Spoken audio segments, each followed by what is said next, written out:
자, 그럼 이제 세 번째 동영상을 좀 촬영하도록 하겠습니다. 그래서 아까 대류열 전달 같은 경우에 그 H 값을 대류열 전달 계수를 구하는데 모든 에너지를 쏜다고 했죠. 그래서 이 H를 뭐라고 한다고요? 대류열 전달 계수. 단위는 뭐 나중에 설명하겠지만 와트 퍼 미터 제곱 곱하기 켈빈 이런 식으로 단위가 되겠습니다.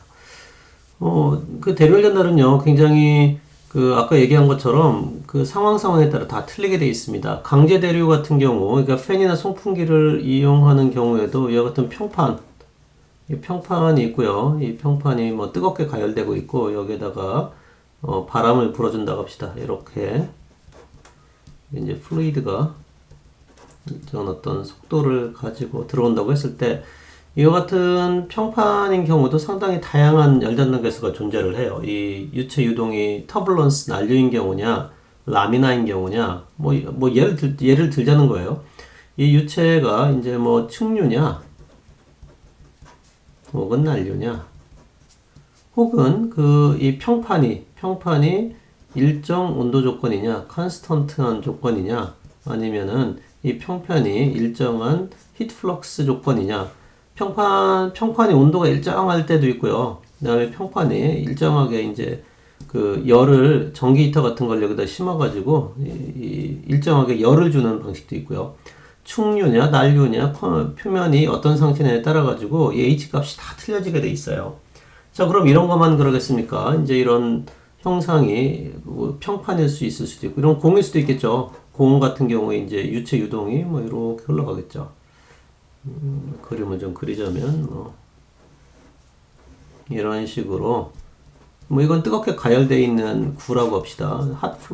굉장히 핫이에요. 뜨거운 공이고요. 여기 유체가 흘러갔을 때 이 유체하고 이 공 표면 간에 얼마만큼의 열 전달 현상이 생길 거냐. 그때 이제 핵심이 H인데요. H 값이 또 틀려지겠죠. 뭐 공만 있을까요? 뭐 이렇게 생긴 현상 마름모 형태도 있을 거고요. 뭐 네모 형태도 있을 거고. 이거에 따라서 H 값이 다 틀려지는데 우리가 이런 것들을 다 이제 일일이 배울 겁니다. 뭐 물론 측류일 때도 있고 난류일 때도 또 틀려지겠죠. 그 다음에 이제 이거는 뭐 external flow죠. 외부 유동 열전달, external. 아까 얘기한 것처럼 내부 유동은 이렇게 파이프 내에 예를 들어서 뜨겁게 가열되고 있는 파이프가 있다고 합시다. 뭐 100도. 여기에 유체가 이렇게 들어가요. 그냥 플루이드가 들어가는데 이건 한 30도로 들어간다고 합시다. 그리고 이제 관 안으로 흘러가기 때문에 뭐 유동이 이제 뭐 충류나 난류에 따라 틀려지겠지만 뭐 속도 분포가 어떻게든 나오겠죠. 그래서 이와 같은 현상은 또 관내 측 강기대류 열전달 다시해서 관 안쪽을 흘러가니까 관내 측 강제대류 열전달 이런 경우도 당연히 이제 H 값이 계속 틀려지겠죠. 뭐 이게 라미나 플로우냐, 아니면 뭐 터블런스 플로우냐, 혹시 이렇게 fully developed, 그러니까 완전 발달류냐, 아니면 현재 지금 계속해서 속도가 변화하고 있는 어떤 그런 상태냐에 따라 가지고 H 값이 다 틀려져요. 그건 우리가 또 열심히 조금 배워볼 그런 계획입니다. 그 다음에 이제 9장에서는 자연대류 열전달이라는 게 나온다고 했죠. 자연대류 열전달이라고 하는 것은 아까 뭐라고 했어요? 팬이라든가 컴프레서라든가 유체를 수동시키는 펌프 이런 걸 사용하지 않고 순전하게 유체의 밀도 차이에서 자연적으로 유동이 생기는 그런 현상을 의미하는데요. 뭐 간략하게 얘기를 하면 예를 들어서 이렇게 아주 뜨겁게 가열되고 있는 수직 평판이 있었다고 합시다. 수직판이 있는데요. 굉장히 높은 온도로 가열되고 있다. 한 뭐 100도 정도 가열되고 있다고 해봐요. 그러면은 이 평판 주변에 있는 공기, 여기는 에어가 있었다고 합시다. 공기가 있었어요. 공기. 자, 그럼 이 평판 주위 바로 이제 가까운 이 평판에 가까운 100도씨로 뜨겁게 가열되고 있는 이 평판 주변에서 어떻게 했어요? 온도가 상당히 이제 여기는 온도가 높을 거예요. 온도가 여기는 템퍼러처가 높아, 하이. 이 에어의 온도가요. 근데 이거에 반해 가지고 이제 조금 멀리 떨어진 쪽은 이제 온도가 이거보다는 떨어지겠죠. 그러면은 다시 얘기해서 평판 주변에 있는 공기는 온도가 올라가죠. 온도가 높아요. 온도가 높다는 얘기는 뭐죠? 이상기태 상태 방정식에 의하면 만약에 PV는 RT죠. 여기서 보는 바와 같이 이 압력이 뭐 동일하다고 본다라면 온도하고 이 부피, 그러니까 뭐 P는 ρRT, 뭐 이걸 다시 쓰면은 P는 ρRT니까요. 이 밀도하고 온도는 반비례 관계에 있어요. 이건 컨스턴트하다면. 그러니까 여기 공기 온도가 올라가면 여기는 밀도가 어때요? 낮아지고요. 여기는 밀도가 어떻게 써요? 여기는 밀도가 이제 좀 높겠죠. 그럼 밀도가 낮고 밀도가 높으면 이게 우리가 그 부력이라는 게 발생하죠. 부력. 물에 뜨는 뭐 우리가 수영장 같은 데 가면은 이 중력에 의해 가지고 뭐 하이드롤릭 포스죠. 원 하이드롤릭 포스인데요. 그 차에 의해 가지고 우리 몸이 뜨게 되는데 마찬가지로 이 중력 때문에 이 밀도가 낮은 놈은 위로 올라가려고 하고 밀도가 높은 놈은 아래로 내려가려고 해요. 그러니까 이게 위로 올라가려고 하는 성격이 있는데요. 주변에 비해서 밀도가 낮기 때문에 위로 올라가려고 하고 이 주변에서는 여기를 채워주고 있죠. 그래서 유동이 생기는데 어떻게 생기냐면 그림으로만 다시 한번 나중에 여러분들 자세히 배울 건데요. 이런 형태로 속도 분포가 여기는 이제 속도 분포가 이렇게 생기게 되는 거죠. 뭐 어느 위치에서는 속도가 제일 빨라지는 뭐 이런 속도 분포가 나오겠죠. 속도 분포 이게 velocity 프로파일이고요. 이건 이제 이와 같은 속도 분포가 생겨서 유동이 생겼어요. 여기는 어떤 팬도 없고요. 그 다음에 이제 압축기도 없고요. 그 다음에 펌프도 없어요. 그런데 어째 유동이 생겼죠. 그래서 흐르는 유체하고 표면 사이에 열전달이 생겼어요. 그래서 이런 거를 뭐라고 한다? 자연대로 열전달을 한다. 그래서 우리가 9장에서는 이와 같은 자연대로 열전달에 대해서 배울 텐데요. 자연대로 열전달 같은 경우에는 레이놀스 수가 그렇게 큰 영향을 미치지 못해요. 왜냐면은 속도가 굉장히 낮기 때문에 레이놀스 수에 비해 가지고는요. 그래스호퍼 넘버라고 하는 값이 중요한 역할을 하게 되겠는데요. 그래서 그래스호퍼 넘버 뭐 레이놀스 수라고 하는 놈이 뭐 점성력분의 관성력이라고 하면 여기 우리가 나중에 배울 그래스호퍼 넘버 얘는 점성력분의 부력이라고 생각하면 돼요. 부력, 보이언시 포스 부력으로 생각하면 되고요. 이 그래스호퍼 넘버 하고요. 그 다음에 프렌틀 수 아까 뭐 여러분들한테 프렌틀 수에 대해서는 나중에 배우겠지만 이 그래스호퍼 넘버 하고요. 그 다음에 프렌틀 수를 곱한 놈을 우리가 랠리 넘버라고 해요. 뭐 랠리 넘버 유명한 사람이죠. 랠리 넘버인데요. 이 랠리 넘버라고 하는데 이 H값 이런 자연대류에 있어서 이 대류열 전달 계수 H값은 여기죠. 자연대류에 있어서 H값은 이와 같은 랠리 수에 의존한다. 그래서 랠리 수를 계산하고 그거에 맞춰가지고 내가 H값을 구해줘가지고 여러분들이 뉴턴의 쿨링스 법칙, 쿨링스로 이렇게 이걸 통해가지고 여러분들이 열량을 계산할 수 있는 거죠. 물론 한번 상식적으로 자연대류열 전달하고 강제대류열 전달하고 H값은 어떤 게 클 거냐 뭐 지금 여러분들 오늘 첫날부터 너무 이렇게 자세히 설명하는 것 같아서 조금 미안한 면이 있는데요. 어쨌든 뭐 살펴보면 강제대류열 전달이 자연대류열 전달보다 굉장히 값이 커요. 당연히 그럴 수밖에 없겠죠. 왜냐면은 강제적으로 바람을 불어주고 있기 때문에 자연적으로 열을 빼앗는 거에 비하면은 이 강제대류열 전달이 훨씬 더 열량이 크다는 것을 여러분들이 생각해 볼 수 있겠어요. 자, 그 다음에 10장에서는 증발 및 응축, 보일링 앤 컨덴세이션 여기 있죠? 보일링 앤 컨덴세이션 이렇게 나오고 있는데요. 보일링 컨덴세이션은 여러분들한테 얘기한 것과 같이 상변화가 수반된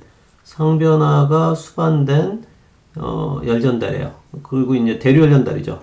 왜냐하면 대류열 전달은 뭐라고 그랬어요? 흐르는 유체하고 표면사 열전달인데 상변화가 발생을 하게 되면 다양한 온도 변화라든가 아니면은 이 온도 변화에 의한 흐름이 생기게 돼 있어요. 뭐 흐름이 항상 생기죠.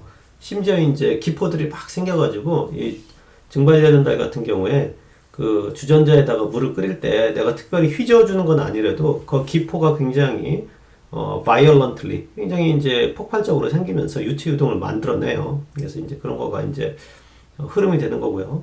응축 같은 경우에도 그 기체, 이 아주 차가운 표면과 접하고 있는 그 기체들이 그 흐름이 발생하게 돼 있죠. 뭐 아까 뭐 자연대로처럼 발생을 하든. 그래서 그 기체가 이제 차가운 표면과 만나가지고 이제 응축이 되고요. 액체로 바뀌고 그 열은 그 열을 뺏어가는 뭐 그런 관 안쪽에 뭐 맥주 캔이라면 그 맥주 안에 있는 그 맥주가 그 열을 뺏어가는 거죠. 이런 식으로 해서 이제 그 열전달이 생기게 되는데, 그래서 이거는 대류열전달의 하나의 그 항목에 속한다. 그러니까 응축하고 증발은 대류열전달이다. 여러분들이 그렇게 생각하면 되겠어요. 자, 이 증발하고 응축도 굉장히 뭐 복잡하고요. 사실 대학원 과정에서는 거의 한 1년 정도를 가르치는 과정이 이제 증발하고 응축인데요. 여러분들이 증발에서 가장 크게 좀 알아둬야 될 것은 이 보일링 곡선이라는 게 있어요. 이제 끓음 곡선이라고 할 수도 있고요. 그래서 이제 보일링 곡선에서 여러분들이 배울 겁니다. 그래서 보일링 곡선을 통해 가지고 실질적으로 이 증발이 발생을 할 때 이 과열도, 과열도란 말, 뭐 지금 설명이 좀 어렵지만 그 표면 온도, 그러니까 표면 온도하고요. 끓는 거니까요. 표면 온도하고 유체 온도. 그 차이. 그러니까 물은 대기압하에서 100도씨에 끓죠. 그러니까 예를 들어서 유체 온도가 만약에 100도씨였다. 대기압하에서. 근데 표면 온도가 예를 들어서 200도씨였다. 뭐 물론 여러분들 물 끓일 때 보면 그 어떤 용기의 표면 온도는 뭐 200도도 되고 300도도 되죠. 그래서 표면 온도하고 유체 온도, 여기 차가 얼마예요? 100도죠. 이와 같은 거를 델타 T, 과열도라고 하는데요. 이 델타 T에 따라 가지고 열을 얼마만큼 제거하고 있느냐를 나타내는 게 이제 보일링 커브예요. 뭐 어차피 카메라니까 한번 살펴볼까요? 이거는 뭐 사실 맛배기죠. 여러분 한번 한 학기 동안 뭐 배우나 이제 살펴보는 건데요. 여기서 보면 방금 여러분들한테 소개한 것처럼 그 가로축과 여기 보면 이와 같이 가로축에서는 방금 얘기한 표면 뭐 어떤 그 가열시키고 있는 물체죠. 가열되고 있는 물체하고 유체 사이 온도차를 가로축에 놓고, 세로축은 그때 이제 열을 얼마나 뺏어가느냐에 대한 축이 세로축인데요. 그거를 통해 가지고 이 X, 과열도하고 Q를 서로 관계 맺은 곡선이 있는데 이걸 보일링 커브라고 해요. 그래서 이 보일링 커브를 잘 이해를 해서 이러한 증발이 일어날 때는 어떠한 열 전달 특징이 있는지 뭐 그걸 알아보는 게 바로 이제 우리가 뭐 10장이 되겠고요. 응축도 마찬가지예요. 응축이라고 하는 것은 아까 그 그림에서 보면 이와 같이 이제 안쪽에는, 이 그림 보면 안쪽에는 차가운 물이 흘러가고 있고요. 바깥쪽에는 모이스트예요. 뭐 습공기죠. 모이스트예요. 습공기. 습도가 높은. 그러니까 이제 워터 베이퍼가 많이 녹아있는, 베이퍼 형태의 물이 많이 녹아있는 이런 공기가 차가운 물 표면과 만나가지고 이와 같이 그 응축이 되겠는데요. 보통 여러 가지 응축이 생기는 그런 현상에 따라서 많이 분류를 하기를 해요. 그래서 뭐 이렇게 동글동글 액적이 맺히면 뭐 액적 응축, 뭐 드롭와이즈, DROP, 드롭와이즈 응축 이렇게 얘기도 하고요. 또 여러분들도 관찰하겠지만 맥주캔에다가 이렇게 그 차가운 맥주캔을 여름철에 꺼내놓으면 처음에는 방울방울 맺히다가 그것이 이렇게 쭉 흘러내리면서 서로 뭉치게 돼 있죠. 이제 그런 경우가 액막이 생기게 돼 있는데 그런 거를 막응축 이렇게 얘기를 해요. 그래서 뭐 필름아이즈, 필름처럼 이제 생긴다. 컨덴세이션 이렇게 얘기를 하는데요. 어쨌든 이와 같은 드롭와이즈 컨덴세이션이라든가 필름와이즈 컨덴세이션에 해당되는 뭐를 구하는 게 핵심이다. H값을 우리가 구해가지고 대류열전달 개수를 찾아내는 게 큰 목표 중에 하나예요. 자, 그러면 이제 이렇게 하고 이제 복사일 전달에 대해서 배울 텐데요. 11장과 12장에 있어서는 이제 복사일 전달입니다. 그래서 복사일 전달은 우선적으로 여러분들이 스테판 볼츠만 법칙을 잘 활용할 줄 알아야 돼요. 그래서 방금 얘기한 것처럼 그 전자기파 형태로 그 높은 온도의 표면에서 낮은 온도의 표면까지 열이 전달되는 그런 방식인데요. 그에 관련된 용어를 조금 많이 알아야 돼요. 뭐 예를 들어가지고 입실론이라고 하는 그 방사율, 이미시버티라든가, 그 다음에 이제 그 흡수율, 흡수, 그 다음에 투과, 그 다음에 반사, 다양한 어떤 이러한 용어들이 다양하게 나오는데요. 이런 용어뿐만 아니라 스테판 볼츠만 상수, 이런 복사에 관련된 다양한 용어들이 나오는데 이런 용어들을 좀 학습을 해야 되고요. 방금 얘기한 것처럼 방사율, 이미시버티라든가 리플렉티버티, 그 다음에 트랜스미시버티, 이거에 대한 정의와 활용. 무슨 얘기냐면 어떤 복사 에너지가 들어왔을 때 이 복사 에너지는 반사되기도 하고요. 그 다음에 투과되기도 하고, 그 다음에 흡수되기도 해요. 흡수라는 건 이게 빠졌지만 이와 같은 외부로부터 오는 복사 에너지가 내 입장에서 보면 흡수되기도 하고 투과되기도 하고 반사되기도 하고 이런 거에 대한 정의를 좀 알아야 되겠죠. 그리고 이제 솔리드 앵글이라는 것도 나오는데요. 이것도 여러분들이 방금 얘기한 것처럼 이 복사 에너지라고 하는 것은 아까 첫 타임에도 설명을 했지만 서로 물체하고 물체가 어떠한 각도를 유지하면서 서로 보느냐도 굉장히 중요한 그런 요소라고 했죠. 어떤 그런 걸 해결하기 위해서 우리가 솔리드 앵글이라는 거를 도입을 해가지고 문제를 풀게 되겠는데요. 그거에 대한 정의도 좀 알아야겠죠. 그리고 이제 우리 관심사가 이제 복사 중에 대표적인 것은 태양 복사이기 때문에 태양 복사에 대한 어떤 그런 특징도 좀 살펴보고요. 그 다음에 그 재료들 우리가 코팅도 많이 하고 이거 표면 처리를 많이 해요. 왜냐하면은 복사 에너지량을 보다 증대시키는 방법도 있고요. 복사 에너지의 양을 좀 더 차단하는 그런 방식도 있죠. 보통 이제 검은 옷을 입거나 여름철에 흰 옷을 입거나 양산을 어떻게 처리하느냐에 따라 가지고 빛 에너지를 다양하게 반사를 많이 시킬 수도 있고 흡수를 많이 할 수도 있는데, 그래서 이러한 재료나 표면 특징에 따라서 방금 얘기한 방사율이라든가 반사율, 투과 이런 것들 다 틀려져요. 그래서 그런 거에 대한 영향도 한번 고찰해보는 그런 시간을 좀 갖도록 할 거예요. 그리고 이제 12장에서는 보다 이제 좀 실질적으로 11장에서는 이런 복사에 대한 메커니즘을 다 익히는 거였다면 12장에서는 실제로 우리가 어떤 물체하고 어떤 물체 사이에 어느 정도로 복사 전달이 되는 그 양을 구하는 데 초점이 맞춰져 있어요. 물론 모든 우리 책 구성이 그렇게 돼 있어요. 전도만 해도 전도에 대한 기본적인 메커니즘을 한 장 챕터 하나를 들여서 설명을 하고 이제 그거에서 실질적으로 열량을 어떻게 구하는지에 많은 에너지를 쏟고 있어요.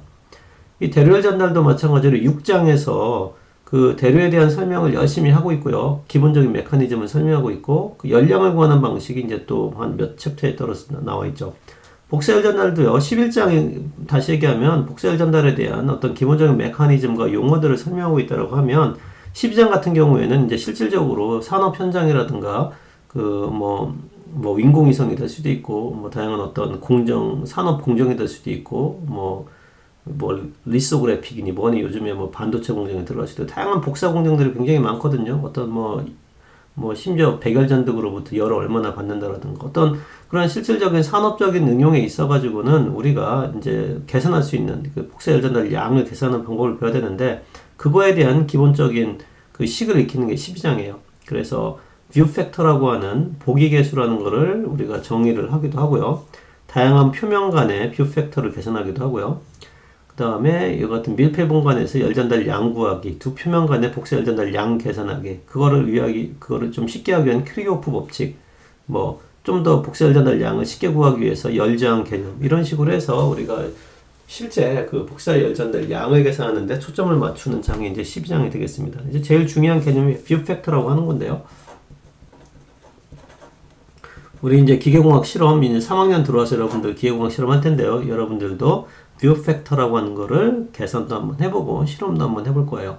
뷰 팩터는 어떤 표면에서 출발한 빛이 다른 표면까지 전달되는 양의 비율이에요. 그러니까 A라고 하는 표면, 뭐 이게 A라고 하는 표현이라면 A라는 표면에서 이 전달된 그 복사 에너지가 어떤 B라고 하는, 뭐 B가 여기 있었다라고 하면 B라고 하는 그 표면에 전달된 양의 B, 여기서 100이 빠져나갔다면 여기에는 이 100이라는 복사 열전달이 얼마만큼 도달하느냐, 그 비율을 뷰팩트라고 하는데요. 이게 굉장히 중요한 그 요소로서 작용을 하게 되겠습니다.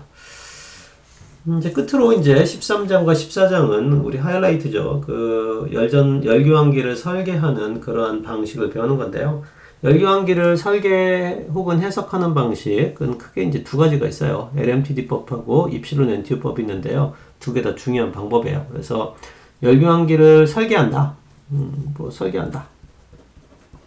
도대체 열교환기를 설계하는 게 뭐냐면 열교환기의 에어리어를 구하는 거예요. 에어리어.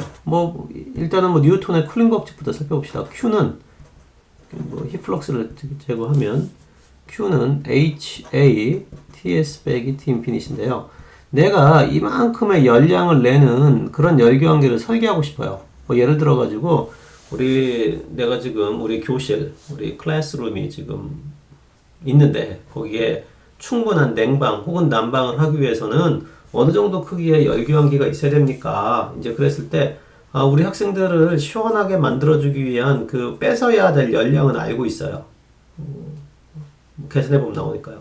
계산하는 방법이 있지만 그랬을 때 이 A 값, 열교환기의 A 값을 구하는 게 바로 설계예요. 설계. 이게 디자인 설계예요. 그러니까 여러분들이 어떤 이런 공조회사, 냉동 공조하는 회사에 들어가면 이 건물을 시원하게 하기 위해서는 열량을 얼마를 뺏어야 되는데 그거에 적합한 열교환기를 한번 골라봐. 그게 바로 설계예요. 그랬을 때 여러분들이 이 A 값을 산출해내는 그 방식이 바로 LMTD라든가 입실론 NTU법을 이용할 수 있다는 얘기죠.